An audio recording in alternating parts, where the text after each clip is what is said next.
COVID-19, uzivalelela isifo kanjani ekhaya? Ukuvalelelwa isifo kumisa ukusabalala kwe-COVID-19 ngaphambi kokuba abanye abantu batheleleke. Ukwenza ukuvaleleka isifo ekhaya kusebenze, kukhona izinto ezingu-5 wonke umuntu okumele azenze. Bhekela ukuphila kahle kwezomzimba kanye nezengqondo kuwonke umuntu. Chaza ukuvalelelwa isifo nokuthi kungani kusemqoka. Khuluma ngendlela engcono kakhulu ukuze isebenzele wena nomndeni wakho. Gqugquzela wonke umuntu ukuthi abambe indima yakhe. Vumela ukuba khona komhawu nokukhungatheka. Gqugquzela ukubekezela kanye nozwelo. Landela imithetho ye-COVID-19 yokuphepha neyezempilo. Hlala ekhaya. Ungayi esikolweni noma emsebenzini.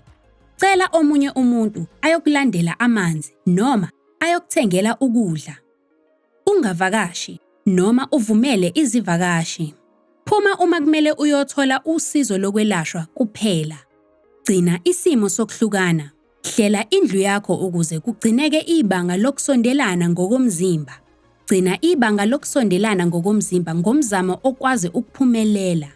Gcokani izivuvu zasebusweni, amamaski, uma ninonke ndawonye. Yenza ukuthintana okumbalwa nokufushane ngokomzimba nangokwezenhlalonhle. Gcina ikhaya lihlanzekile futhi lingena umoya. Ngenisa umoya ekhaya lakho kahle kakhulu. Hlanza uphinde uholoye indlu yangasese negumbi lokugeza enilisebenzisa nonke kwesinye nesinye isikhathi emva kokusebenzisa.